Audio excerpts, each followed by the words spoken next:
Bonjour les amis, alors aujourd'hui on va poursuivre notre étude des aphorismes avec le 4 et le 5.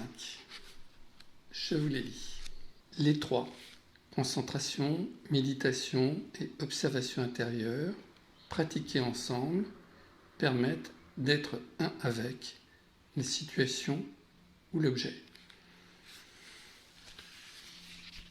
La concentration, on l'a déjà vu, c'est converger et rassembler toutes nos facultés vers un objet, tout en restant quand même perméable à d'autres éventualités. La méditation, c'est on n'a pas de cible particulière, et en l'occurrence, si dans certaines formes de concentration, comme les postures, la respiration, voire même un petit peu la relaxation, le défilement des pensées n'est pas anodin, mais ne fait pas partie de l'exercice délibérément. Dans la méditation, pour que vous compreniez bien, vous ne croyez pas que la méditation c'est obligatoirement de ne pas parler dans sa tête, d'être silencieux, ce qui rend l'exercice très difficile. La méditation, c'est d'être ouvert à tout. Donc à un moment, quand le mental s'apaise, les sensations se révèlent et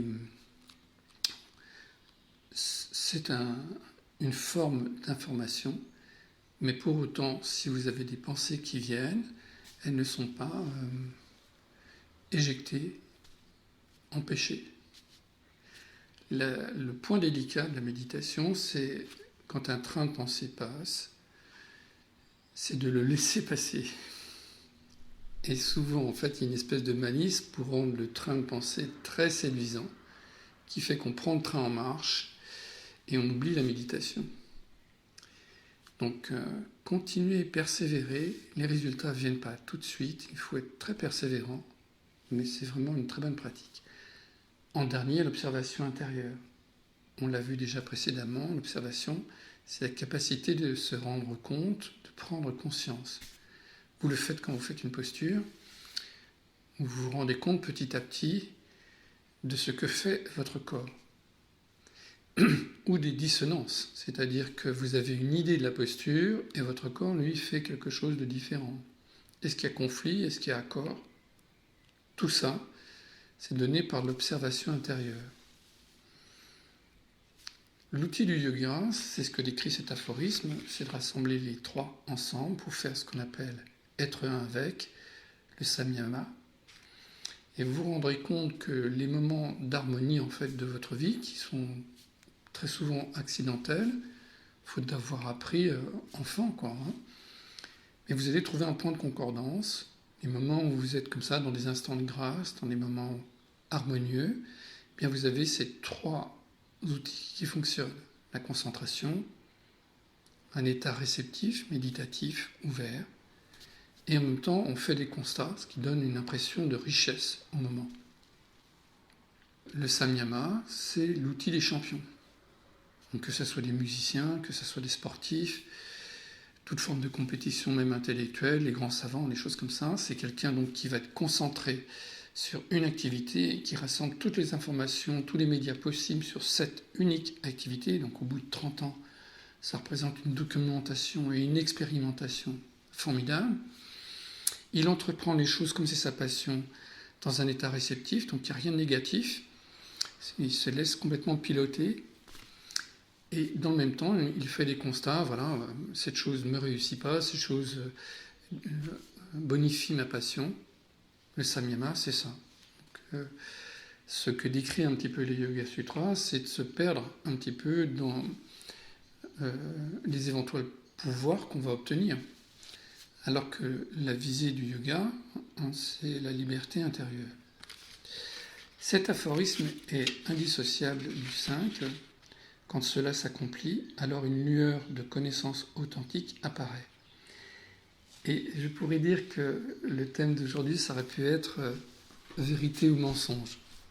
C'est-à-dire que, bien, quand vous mettez en place ces éléments, la concentration, recevoir des informations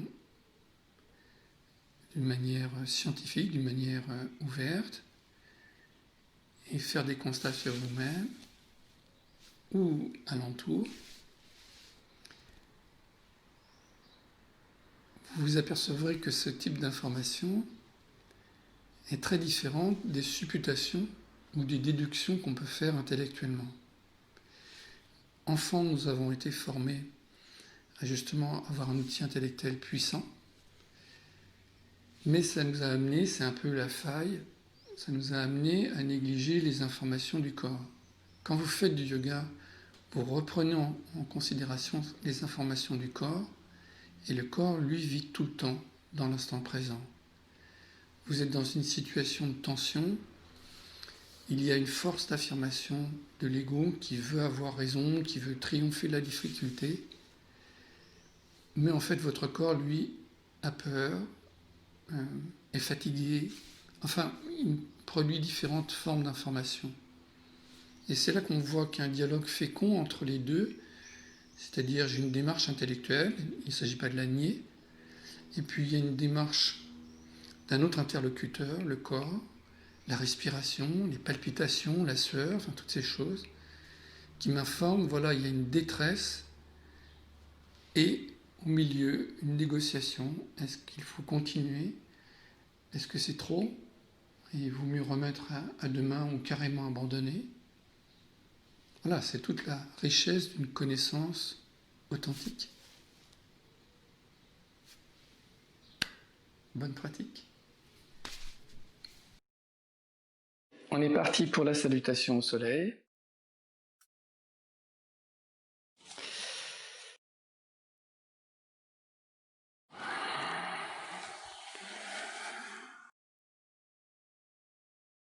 Pied droit.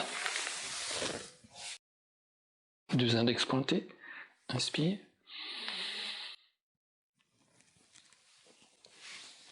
Chien tête en bas. Expire. Un pas en arrière. Inspire.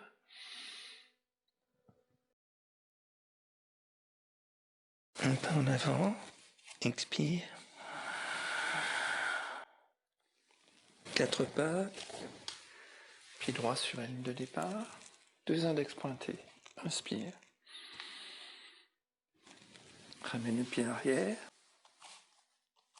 Expire.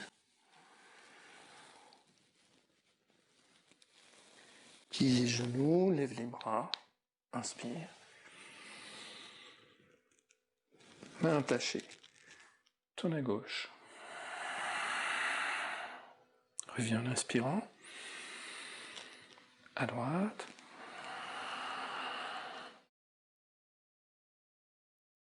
Soulève le coude droit. Inspire. Pense à bien charger le pied gauche. Reviens en inspirant. Namasté. À gauche.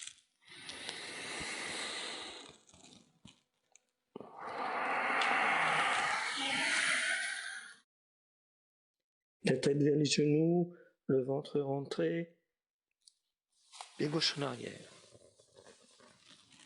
Inspire. Chien tête en bas.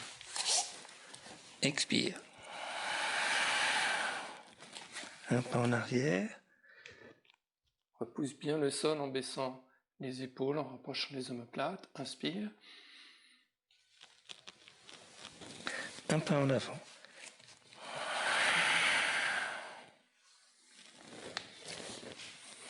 Pied gauche. Inspire. Ramène le pied arrière. Expire.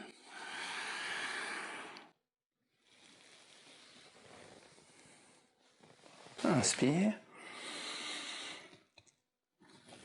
Main attachée. Tourne à gauche. Inspire. À droite. Coude droit. Inspire.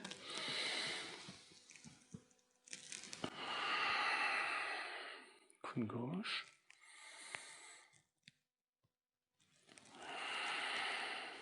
Extension finale.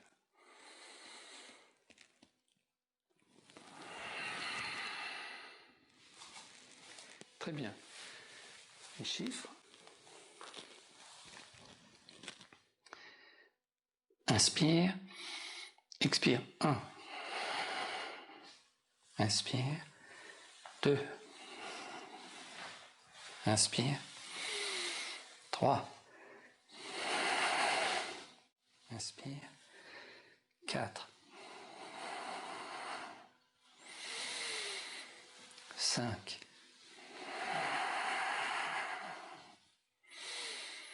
6. 7. 8.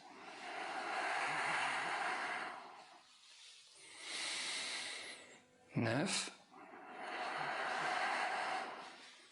Genou fléchi, main attachée derrière la tête. Inspire. Expire. Coude droit, genou gauche. 1. Le côté. 2. Gauche. 3.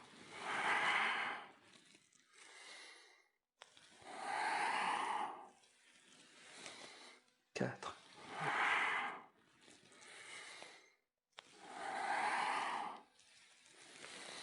5.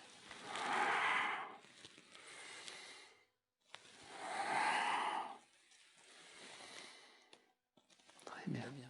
Pour terminer, soit on fait Viparita Karani, soit on fait Sarvangasana.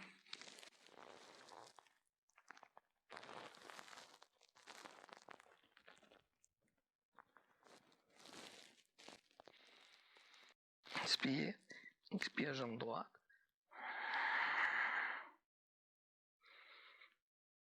Jambe gauche.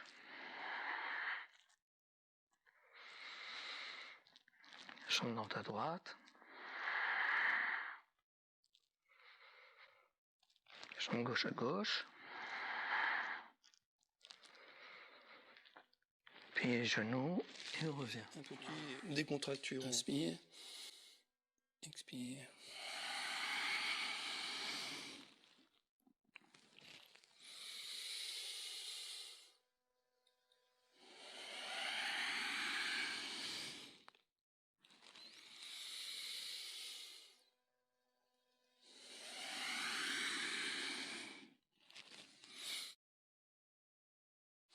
Voilà pour la partie donc, du matin, et si vous avez le temps, le cours. Nous sommes deux pieds étendus vers l'avant. On attrape les pieds de la chaise en baissant bien les épaules. Inspire, bombez le buste. Expire. Inspire. Expire. Inspire.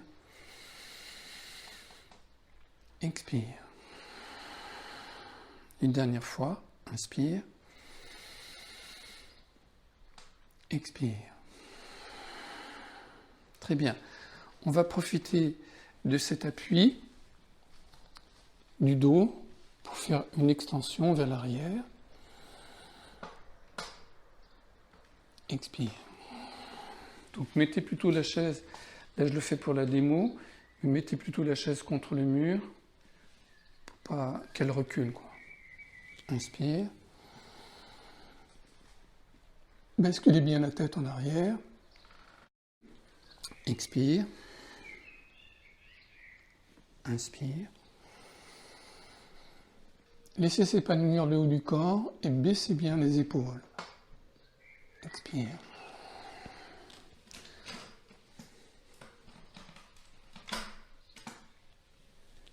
Inspire. Expire. Il faut que, en fait, le dossier de la chaise, sinon éventuellement mettez un petit coussin sous le bassin, que ça appuie dans la région des omoplates. Expire. On sent bien l'étirement au niveau de la cage. Et une dernière fois. Inspire. baisser les épaules, pouvoir basculer la tête, étirer la gorge. Et on revient. On va croiser les bras et on va faire une torsion. Inspire. Et puis en expirant, on va tourner à droite. Tourner la tête également. On revient en inspirant. Expire. L'autre côté. Inspire. À droite. Et on pousse le pied droit en même temps. Inspire. À gauche. Inspire. Une dernière fois, à droite. On pousse le pied droit. Inspire. À gauche. Et on pousse le pied gauche. Inspire. Très bien. Si vous avez du mal à faire cet exercice, on peut mettre un petit traversin pour avoir les genoux fléchis, ce qui va les remonter et permettre de descendre. Eh bien, on va combiner ça en faisant une torsion. Donc, on va descendre le coude gauche, par exemple. Inspire. Le coude droit. Inspire. Ne forcez pas. Expire.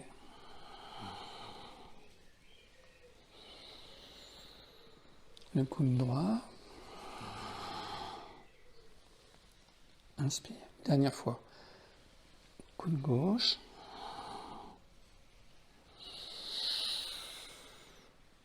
Coude droit. Très bien. Et on revient. Maintenant, on va faire une série de postures,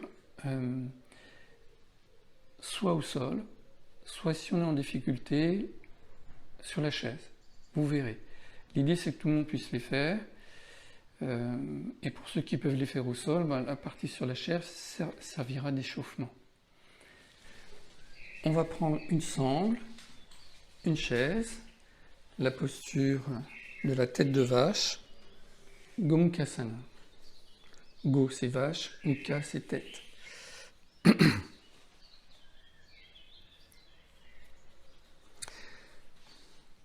Donc on va mettre la sangle dans la main droite. On fait remonter la main gauche dans le dos. Faites coulisser la sangle pour que les deux mains se rapprochent. On étire le triceps du bras droit.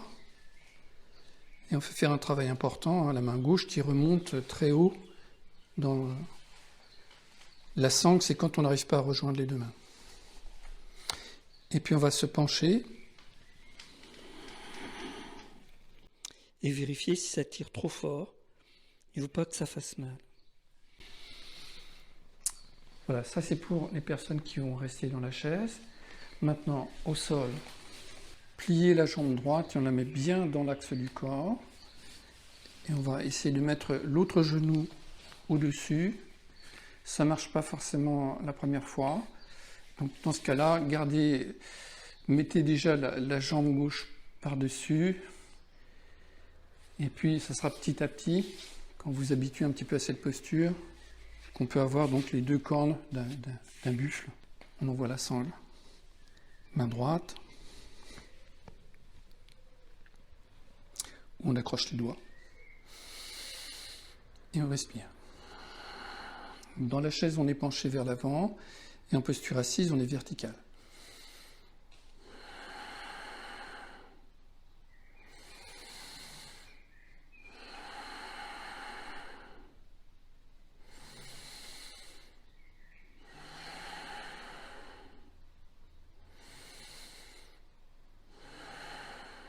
Dans les deux cas, on revient.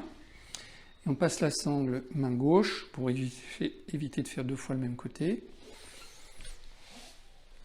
Les personnes dans la position assise ne changent que la sangle. Les autres, on change les jambes. Donc on est le genou gauche en avant. On essaye de placer en premier le genou droit au-dessus et ensuite de ramener le pied. La sangle main gauche. Éventuellement, on grute un peu la main droite. On la ramène dans le dos. Dégagez bien votre coude, évitez de pousser la tête avec le coude. Respirez.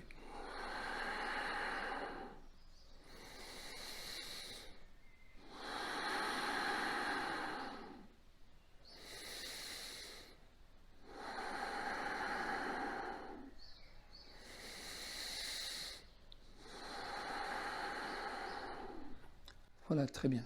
On revient. Deux bras à l'horizontale, baissez bien les épaules pour réemboîter les têtes humérales. Alors dans la chaise, c'est un peu moins évident, mais au sol, ça peut l'être, c'est-à-dire que on est déjà en position, je vais me remettre avec le genou droit, on est déjà en position, et en fait, c'est le genou qui passait au-dessus, finalement, c'est le pied qu'on va mettre à côté, et on va en profiter pour faire une torsion. Donc j'enroule mon coude droit, je l'enroule autour de mon genou gauche, et puis je vais tourner comme ça. Pour les personnes en position assise, on va s'asseoir sur le bord de la chaise, et on va mettre le pied droit, si c'est possible, sur le bord de la chaise. Voilà. Et même système, genou droit, bras gauche. Je vais essayer d'enlacer mon genou et de ramener mon épaule très proche. Voilà.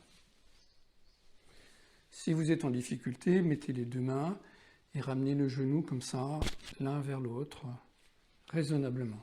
Hein? Voilà. Et on essaie de tourner et de regarder vers la droite en expirant. Inspire, expire,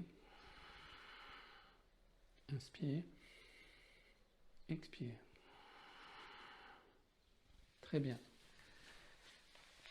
Je vais revenir au sol. Hein. Pour les personnes dans la chaise, on change de côté, on met le pied gauche, et cette fois-ci, c'est le coude droit qui enlace, et on fait ce qu'on peut pour rapprocher le genou gauche de l'épaule droite, qui vous amène à regarder cette fois-ci à gauche. Au sol. Donc on va mettre le genou droit en avant, le genou gauche vers l'épaule droite.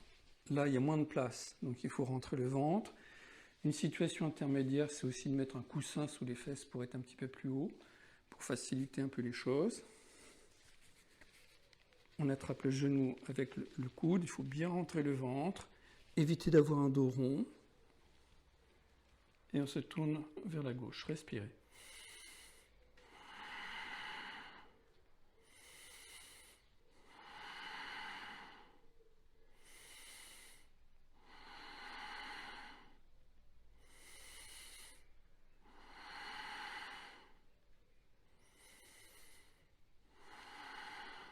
Voilà, très bien. Maintenant, on peut, comme on va faire des postures au sol, vous l'avez deviné ce matin, donc on pourrait attaquer directement Baddha Konasana. Pour les personnes qui ont un petit peu du mal à travailler ces hanches, donc les deux hanches en même temps, ça peut être compliqué. Une solution, encore une fois, c'est la chaise. Donc on va mettre la jambe droite. Et quand vous voulez faire cette préparation au lotus, demi-padmasana, padmasana c'est la posture du lotus, faites bien attention de mettre votre malléole à l'extérieur du fémur. L'erreur fréquente, c'est parce qu'on n'est pas facile, c'est cette cheville qui est brisée comme ça, et vue de dessus, ce que vous voyez là, c'est des fronces. Ça vous paraît confortable, mais pour la cheville, c'est l'horreur. Hein. Donc en premier, c'est on protège cette cheville en mettant vraiment la malléole à l'extérieur. Ma cheville est toute droite, il n'y a pas de pli. Voilà. Et ceux qui sont en position sur la chaise, eh bien, pour accentuer, on va se pencher en avant. Vous allez sentir que ça accentue. Pour les personnes pour qui c'est trop facile, sur la chaise, j'entends, à ce moment-là, on ramène le pied dans le pli de l'aine. Et là, la contrainte est quand même plus forte. Attention aux genoux.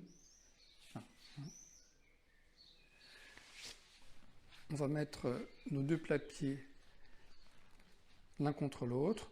Et pour qu'on reste ensemble, puisque les chaises vont faire droite puis gauche, Bien, nous, au sol, on va avoir les pieds un peu en avant et on va se pencher en expirant. Donc, attrapez vos pieds. On revient en inspirant. Expire. Inspire. Expire. Voilà, très bien. Les personnes dans la chaise changent de côté. Donc cette fois-ci, c'est la jambe gauche. Et les personnes au sol ramènent les deux pieds.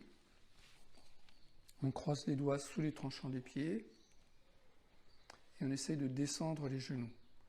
Donc là, la posture vue de profil. Peu importe ce que vous pouvez rapprocher, restez raisonnable. Si c'est difficile, c'est pareil.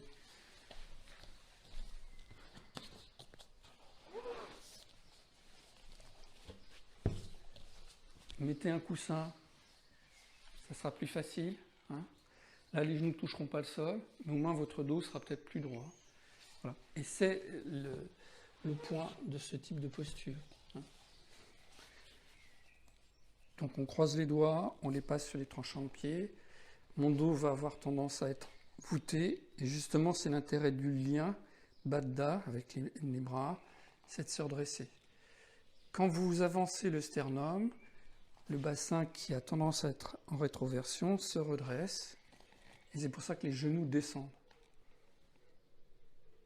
Voilà. Expire. Inspire.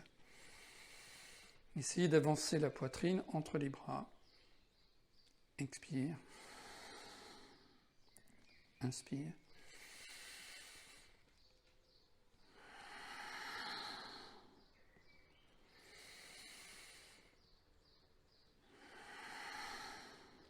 Voilà, très bien. Alors, à mi-chemin, on va faire Janu Shirshasana. Donc, j'ai essayé de vous la montrer en glissant comme cela.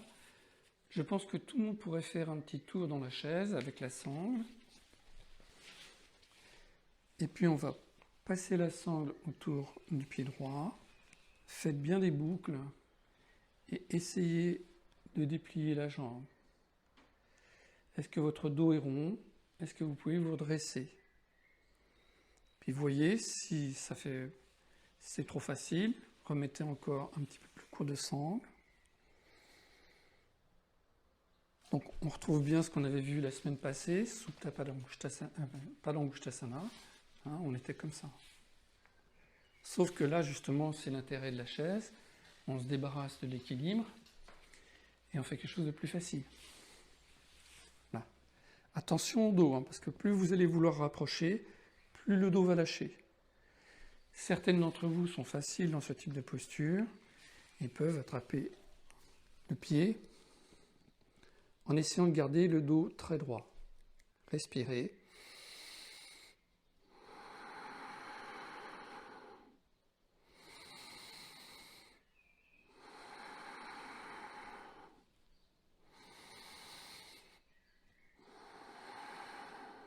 Très bien. On revient. On passe la sangle sur le pied gauche. Faites le réglage qui vous correspond. Ayez un dos bien droit. Ne partez pas dans quelque chose où vous n'arrivez pas à respirer. Et on est parti.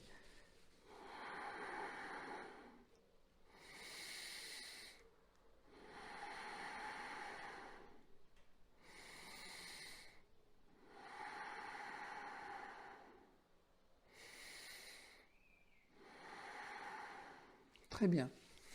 Et maintenant, en fait, soit on essaiera de faire la posture Janu Shirshasana. Donc on va mettre le pied droit en avant. Le pied gauche, on avait travaillé l'ouverture de hanche gauche. Pour les personnes pas très faciles dans cette posture, eh bien vous vous allongez le front par exemple posé sur la chaise. Vous essayez de ramener le nombril. Voilà. Et vous respirez. Un petit peu plus loin, on peut très bien mettre les mains sur les pieds de la chaise. Et si vous n'avez pas de difficulté particulière, vous attrapez le pied.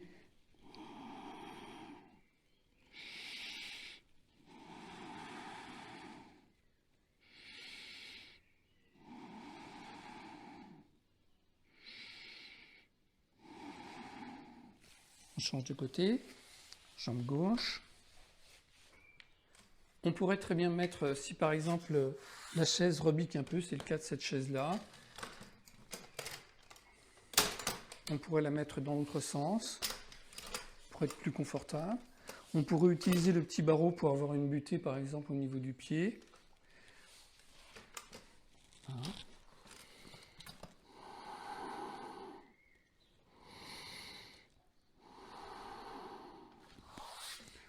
Donc, je la remets dans l'autre sens.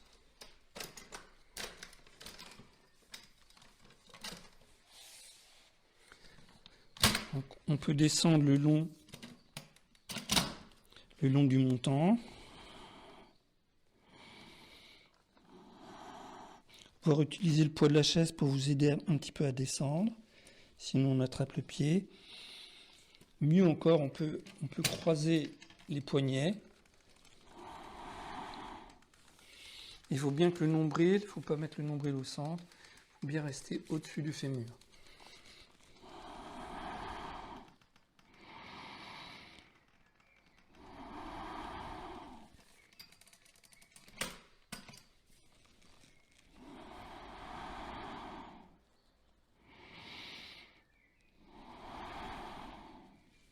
Voilà, très bien. On va terminer par la posture de l'enfant. Donc il s'agit de se pencher en avant, d'avoir les mains attachées derrière les talons, et d'avoir le front qui touche le sol quand c'est possible.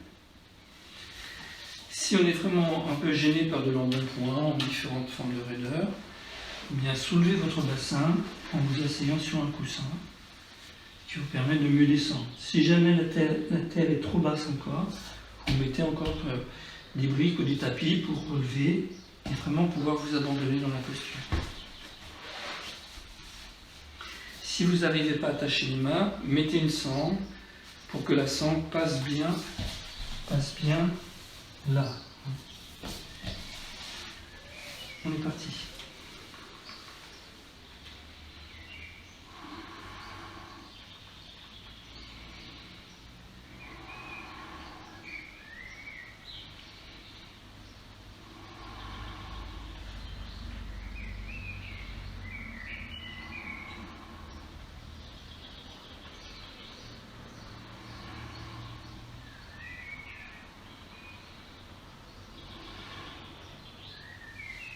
Très bien. Et on va faire la table à 2 pieds, avec un support.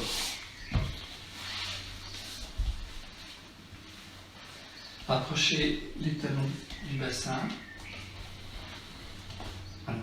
Quand on peut attraper les chevilles, on amène les talons proches des hanches. Sinon, on fait du mieux qu'on peut, voire on s'avance. On rapproche le corps à ce moment-là, parce qu'il y a un petit problème pour plier les genoux, ou on peut plier les hanches. Bras le long du corps, et inspire, on soulève le bassin. Rapprochez bien les omoplates.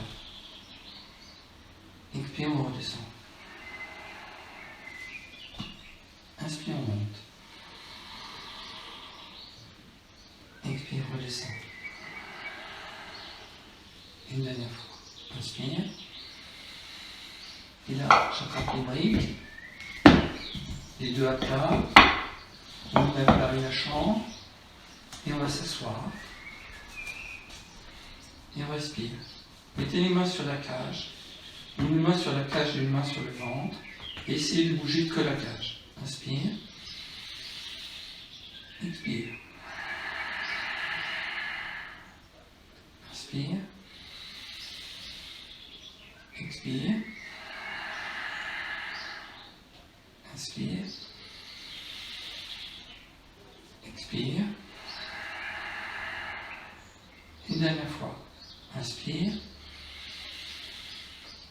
Expire. Soulevez le bassin. Soulevez le bide.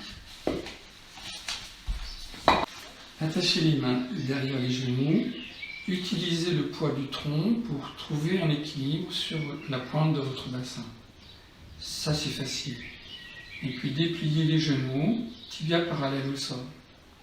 Essayez de redresser le dos, c'est toujours la même problématique. Regardez à l'horizon. Respirez. Durcissez un petit peu le périnée.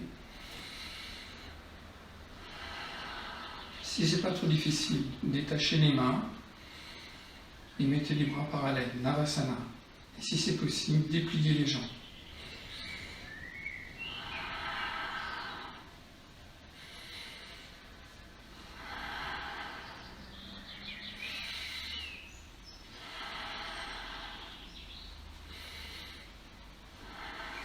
On revient. Maintenant, on va faire quelques roulades arrière. Inspire, expirons, roulons en arrière. Inspire, expire.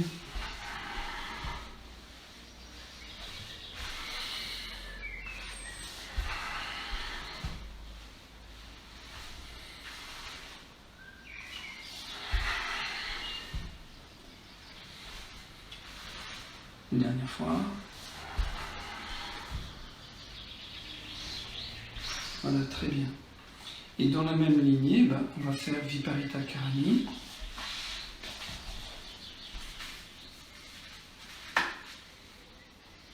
Voilà, la posture, les jambes sont à 90 degrés par rapport au bassin.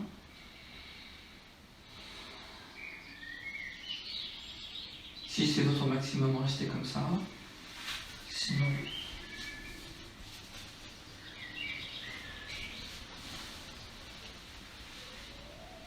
Sarvangasana.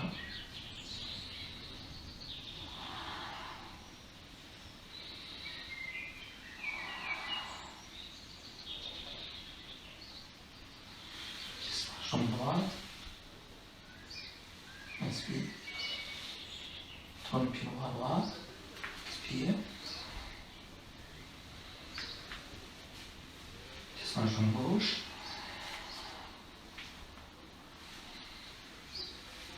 Pied gauche à gauche, la clé porte sur les deux. Reviens.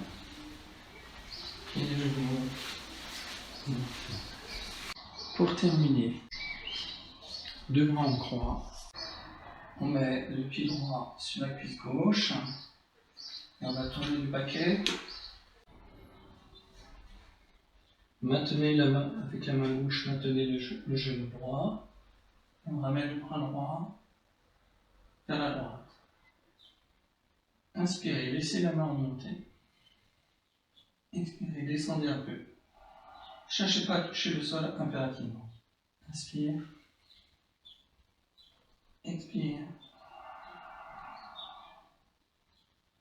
Inspire. Expire. Reviens au centre. Changez de côté. Le genou gauche. On peut plier les deux mains, même si on veut. Et on va retenez le genou gauche avec la main droite.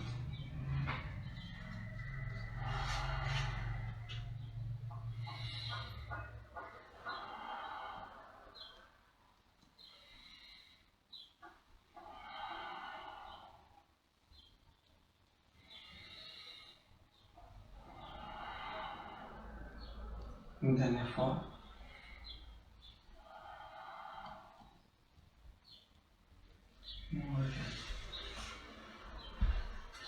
Dernière posture, deux genoux pliés, on attrape le genou droit.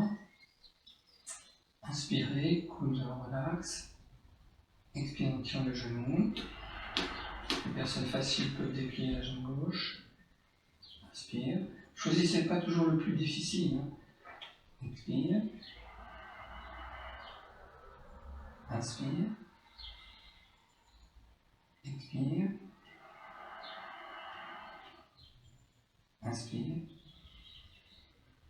On change de côté.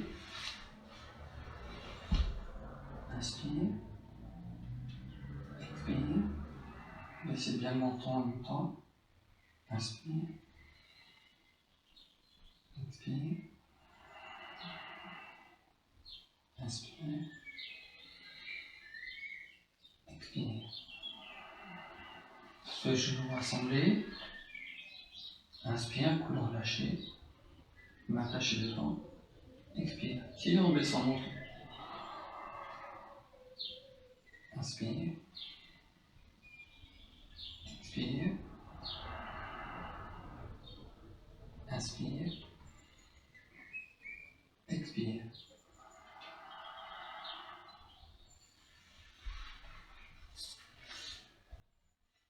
Aujourd'hui, on va commencer à finaliser la posture sur la tête. On est parti. On place bien un peu d'espace entre la tête et les mains. Mes mains sont à 5 cm du mur à peu près. Je soulève mon bassin, je marche. Je vais mettre les pieds dans la chaise. Je vais monter un pied. Voilà. Puis j'ai essayé de mettre le second.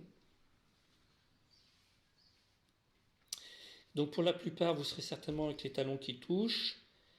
Essayez d'éloigner un pied comme ça du mur. Et puis de rechercher l'équilibre. En essayant d'avoir... Donc vous allez constamment osciller à chaque fois que vous tombez, que vos talons touchent. Ça veut dire que si on était dans l'espace, vous seriez tombé. Donc il faut acquérir l'assurance de ne plus toucher le mur. L'astuce, c'est un petit peu de casser la posture. C'est-à-dire je mets mes pieds un peu en arrière et mon bassin un peu en avant. Bon, c'est pas très joli, mais l'avantage, c'est quand vous êtes dans l'espace, vous ne tombez pas. Ou si vous tombez, vous retombez sur vos pieds.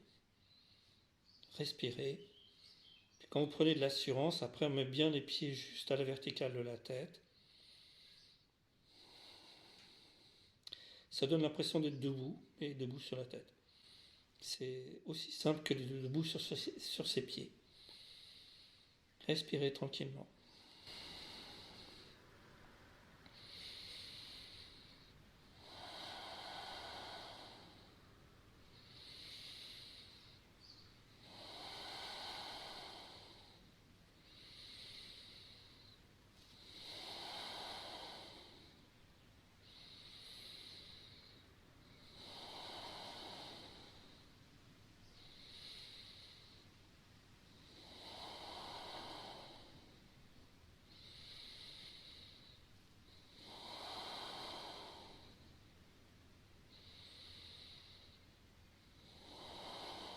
Voilà, c'est bien.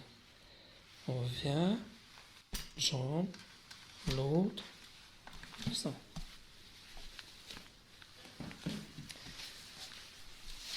Empilez vos deux poings en écartant un peu les deux genoux et respirez tranquillement.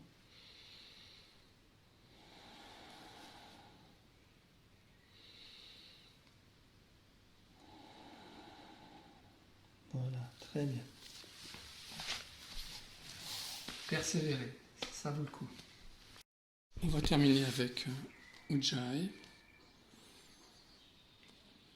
Inspirez. Expirez.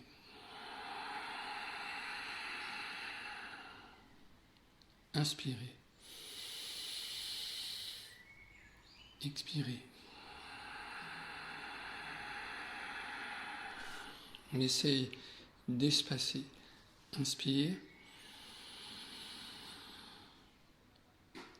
Expire.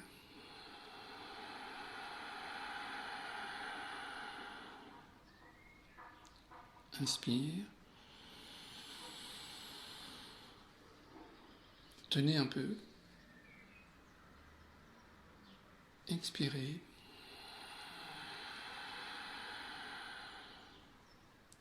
Inspire. Tenez. Expire.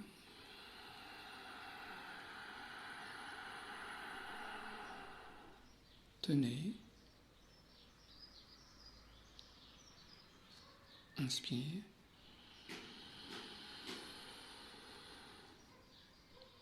Tenez. Expire.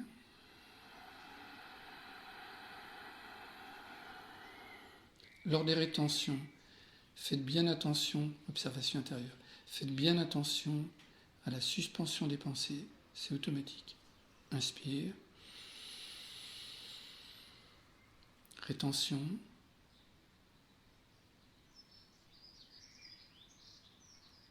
Expire.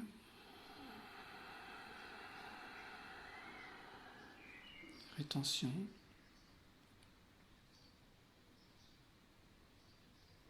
Inspire. Rétention. Expire.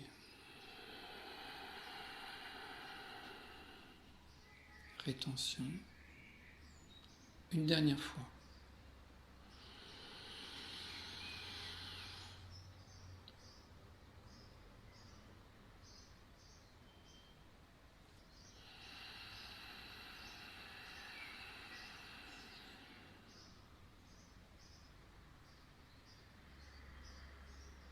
Voilà, très bien. Et on va s'installer dans la chaise pour la relaxation. Si vous n'avez pas de chaise, vous vous allongez, genoux fléchis. On va poser la main gauche sur le ventre, la main droite par-dessus. Fermez les paupières. Veillez bien à avoir les jambes perpendiculaires, la couture du pantalon perpendiculaire au sol. Et sentez le va-et-vient de votre respiration.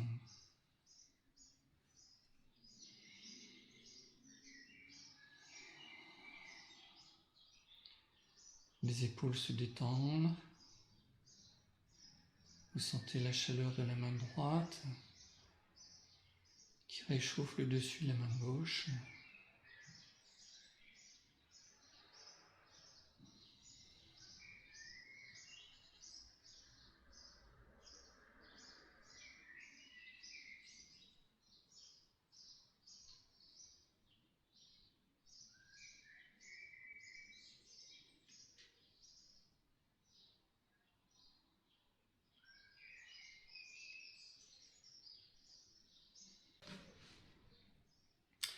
Nous sommes mâchoire détendue.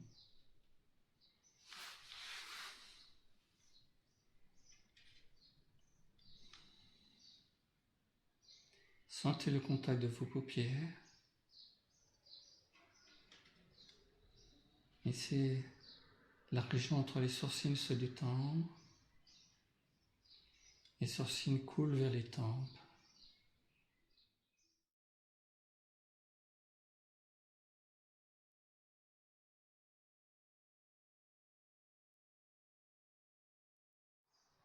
La saveur sur la langue.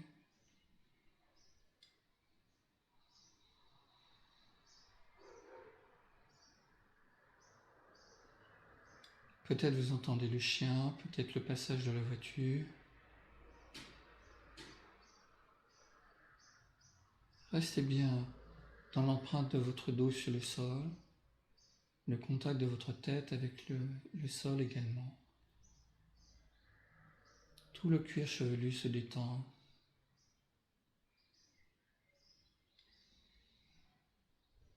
Souriez légèrement pour que le bas du visage soit rayonnant.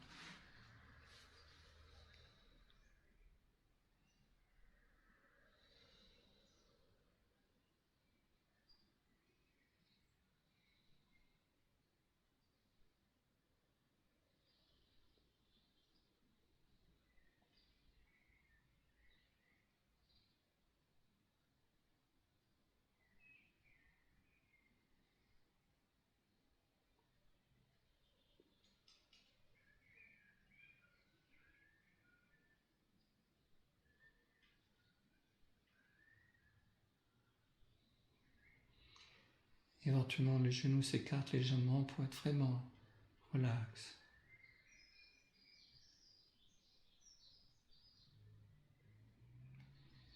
qu'aujourd'hui on a mis un peu l'accent sur l'observation intérieure. Comment ça se passe aux frontières du corps? Vos pieds, vos mains, votre visage sont en contact avec l'air. Le reste de votre corps en contact avec les vêtements. Différence de température, les différents contacts. Est-ce que je peux baigner dans une information globale, sans m'accrocher à un détail?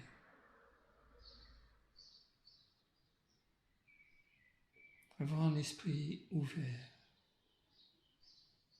sans attendre de quelque chose.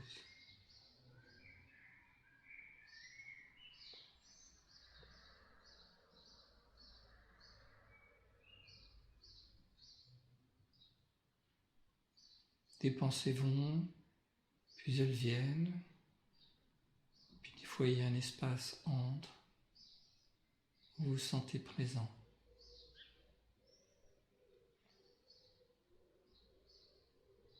Dans les deux cas, ce qui observe, le spectateur, la conscience.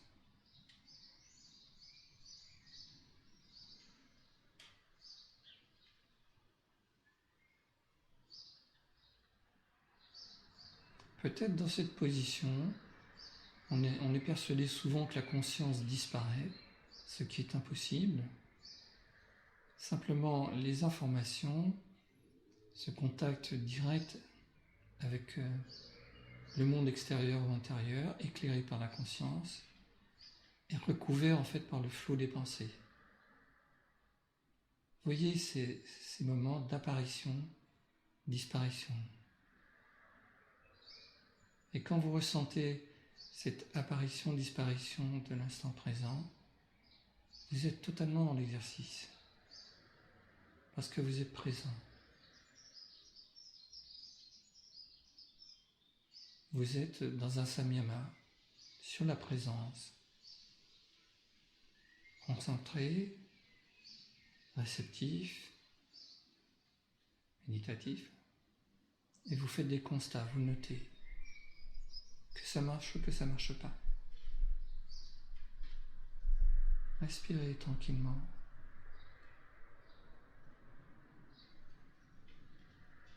Si des images apparaissent dans le ciel de vos pensées, voyez si vous êtes attiré, si vous les renforcez, ou si c'est un effet du hasard, de l'habitude, et puis ce n'est pas le moment. Et un peu comme le paysage d'un train qui disparaît.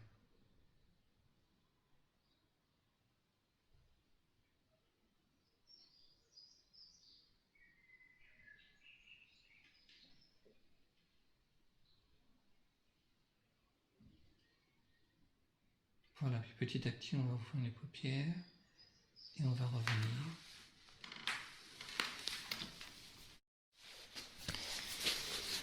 Voilà les amis, passez une bonne semaine.